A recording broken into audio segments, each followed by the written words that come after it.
سورہ سبا یہ قرآن پاک کے 22ویں پارے میں موجود ہے۔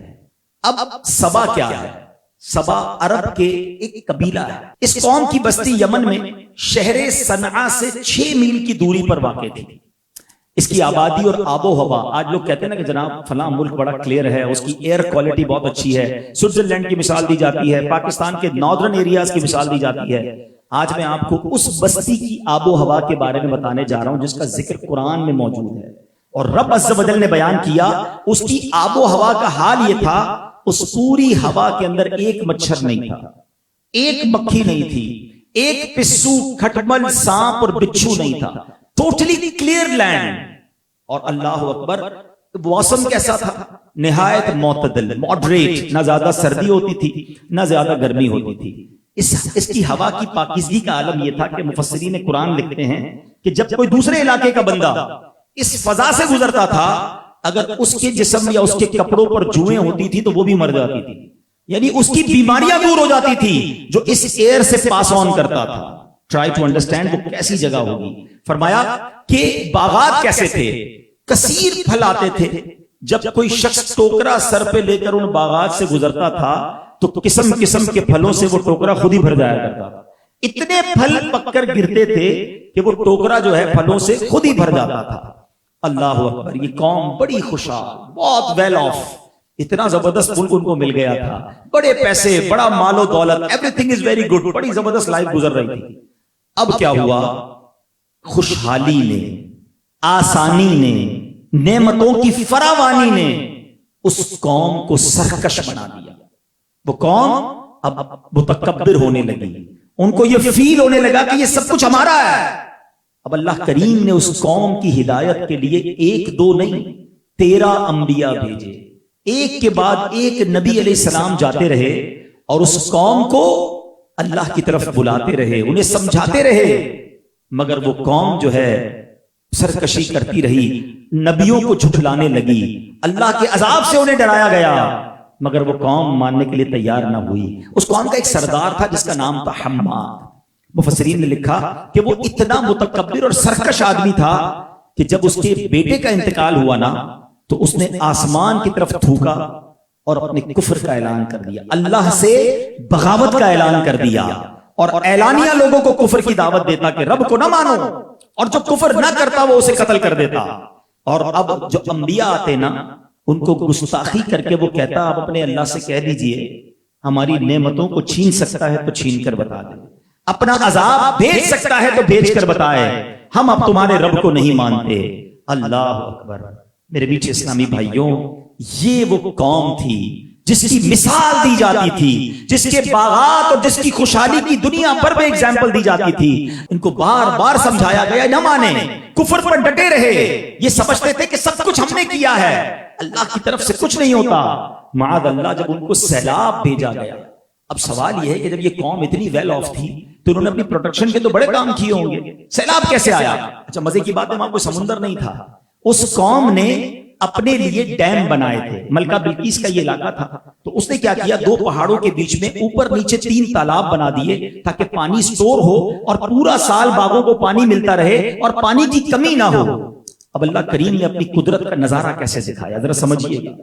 کوئی اس ڈیم کے اوپر کوئی بہت بڑا پتھر نہ گرایا، کوئی بہت بڑی چٹان نہ گرائی، اللہ کریم جو اپنی قدرت کا نظارہ دکھاتا ہے نا تو ہاتھی والوں کے مقابلے میں ابابیل بھیجتا ہے جو چھوٹے سے پتھر لے کر آتے ہیں اور ہاتھیوں کے پرخچے اڑا کر بتاتے ہیں ان اللہ علی کل شیء قدیر۔ آج 2021 میں پوری دنیا ایکسپیرینس کر رہی ہے کہ کووڈ وائرس نظر نہیں آ رہا، مگر دنیا کی بڑی بڑی فوجیں، بڑے بڑے ادارے، بڑے بڑے سائنٹیفک ریسرچ والے لوگ وہ پریشان ہیں، جن کے میڈیکل نظام کی دنیا تعریف کرتی ہے ان کے ہاسپٹل میں جگہ نہیں ہے۔ نظر نہ آنے والے وائرس نے پوری دنیا کا پہیہ روک کر بتا دیا ہے کہ کوئی تو ہے جو نظام ہستی چلا رہا ہے، وہی خدا ہے۔ اے میرے بیچ اسلامی بھائیوں، ایک ریسرچ میں نے پڑھی کہ کووڈ وائرس جتنا باریک ہے نا، وہ اتنا باریک ہے مائکروسکوپ سے اسے دیکھا جا سکتا ہے، ہم تو اپنی آنکھوں سے دیکھ بھی نہیں پاتے، ٹھیک ہے۔ اگر پوری دنیا کے 8 ارب لوگوں کو کووڈ لگنا ہو، اللہ نہ کرے، لیکن اس کے لیے کوانٹٹی کتنی ریکوائرڈ ہے، اس کے لیے جگہ کتنی گھیرے گا کووڈ وائرس؟ پوری دنیا کے 8 ارب لوگوں کے لیے. تو بتایا کہ 2 ٹی اسپون 2 چائے کے چمچ جتنی جگہ جو کووڈ وائرس گھیرتا ہے نا وہ پوری دنیا کے لوگوں کے لیے کافی ہے. یہ دکھایا میرے رب نے ہمیں. اب قوم سبا کو کیا دکھایا رب نے؟ ڈیم بنے ہوئے تھے، پانی کے ذخیرے تھے. اللہ نے ایک چوہا بھیجا کہ یہ آپ کی اور ہمارے قرآن کی سٹوریز ہیں. ہم دنیا بھر کے ڈائجسٹ اور دنیا بھر کے ناول میں بڑی ونڈرز پڑھنے کی کوشش کرتے ہیں. میں آپ کو قرآن کا واقعہ سنا رہا ہوں. پوری سورہ سبا موجود ہے قرآن میں. ایک چوہا بھیجا. اس نے کیا کیا؟ اس نے ان تالابوں کے اندر ایک شگاف ڈال دیا. اچھا چوہے نے سوراخ تو چھوٹا کیا، مگر آپ سمجھتے جب پانی پریشر سے نکلتا ہے تو آہستہ آہستہ آہستہ وہ سوراخ بڑھتا گیا. قوم بے خبر تھی، قوم عیاشیوں میں مصروف تھی، قوم رب کی نافرمانی میں مصروف تھی. اب وہ شگاف اتنا بڑا ہو گیا کہ اب جب ایک باری وہاں پر سیلاب آیا تو وہ باغ بھی بہہ گئے، وہ گھر بھی بہہ گئے. اچھا نارملی گرین ایریا کے لیے سیلاب بعض اوقات بہتر ہوتا ہے، پانی جانے کے بعد وہ پھر گرین ہو جاتے ہیں. مگر یہ عذاب کا سیلاب تھا، یہ عذاب تھا، یہ نعمت نہیں تھی. یہ فلڈ جو ہے یہ رب کا قہر تھا. ہوا کیا؟ جب فلڈ گیا، یہ سیلاب گیا تو وہ باغ پھر گرین نہ ہوئے، وہ درخت پھر نہ اگے. اب جھاڑیاں اگی، اب بدبودار درخت اگے، اب بیریاں اگی. بتایا اتنے کڑوے پھل اگتے تھے کہ اسے کوئی کھا نہیں سکتا تھا. اور اس زمانے میں ملک سبا، قوم سبا کی تباہی ضرب المثل بن گئی ہے. یعنی ایگزامپل سیٹ ہو گئی. لوگ ایک دوسرے کو مثال دیتے تھے کہ ویسی تباہی جیسی تباہی سبا والوں کی آئی تھی. یعنی ایگزامپل کے طور پر سیٹ ہو گئی ان کی تباہی کہ اس قوم کا یہ حال ہوا. میں نے آپ کو ہمارے قرآن کا ایک واقعہ سنایا ہے اور کتنا زبردست میسج ہے آج کے دور کے حساب سے. یہاں بڑے ویل آف لوگ بیٹھے ہیں. اللہ نے آپ کو مجھے بہت نوازا ہے. یہ پیغام ہے ہم سب کے لیے کہ ساری عزتیں، ساری دولت، سارے کمال جو ہمیں ملے ہیں وہ رب نے دیے ہیں.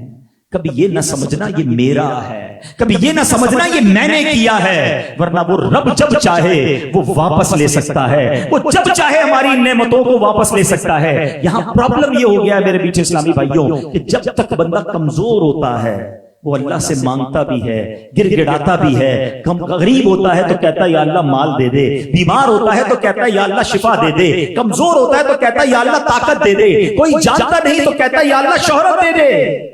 مگر جیسے جیسے اسے چیزیں ملنے لگ جاتی ہیں اس کے انداز ہی بدلنے لگ جاتے ہیں. خوش نصیب ہوتے ہیں وہ کہ رب انہیں عطائیں کریں تو وہ سجدے بڑھائیں. عقل تو یہ کہتی ہے نا جب درخت پر پھل لگے تو درخت کیا ہوتا ہے؟ جھک جاتا ہے.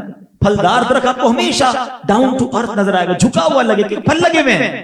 اور سیدھا کھڑا ہوا درخت کون سا ہوگا؟ جو بے پھل ہوگا، اکڑنے والا، کانٹے لگیں گے اس میں. مگر یہاں بڑا عجب معاملہ ہے. اللہ جب عطائیں بڑھاتا ہے تو لوگ خطائیں بڑھاتے ہیں. اب کہتے ہیں میں نے کمایا ہے، ساری میری ہوشیاری ہے، میرا کریکٹ ڈیسیژن تھا، رائٹ ڈیسیژن لیا تھا جب میں نے وہ پلاٹ خریدا تھا. اگر میں وہ نہ لیتا تو اتنے پیسے نہ بچتے.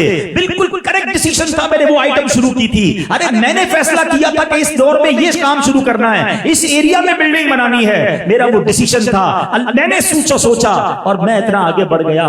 نہیں جناب، اگر عقل اور ہوشیاری سے ترقی ملتی ہوتی تو سارے پڑھے لکھے ڈاکٹرز، انجینئر، دنیا کے ارب پتی لوگ تو وہ ہوتے. نہیں جناب، ہم سے زیادہ ہوشیار، ہم سے زیادہ نیک، ہم سے زیادہ پرہیزگار اللہ نے ہمیں ان سے آگے بڑھا دیا. یہ کیسے بڑھایا؟ یہ فقط رب کی عطا ہے. جس وقت ذہن میں یہ فطور آتا ہے کہ یہ میں نے کیا ہے، وہاں سے سمجھ لو یہ زوال شروع ہو جاتا ہے. قوم سبا کی تباہی یہ مجھے اور آپ کو بتا رہی ہے کہ رب جب بھی عطا فرمائے خدا را شکر ادا کرنا. قرآن کی اگلی آیت سنو، ریزن بیان کرتا ہے اللہ کہ قرآن نے بتایا کہ کیوں اس پر ان پر عذاب آیا. What is the reason behind this. خدا را میرے بیچے اسلامی بھائیوں، قرآن کی اس پیغام کو سمجھ لو کہ جو شکر ادا کرنے والا ہے اللہ اسے بہت نوازتا ہے. ہمیشہ اپنے ذہن میں یہی رکھیں کہ جو ملا ہے وہ رب نے دیا ہے. میری کوئی اوقات نہیں، میری کوئی حیثیت نہیں.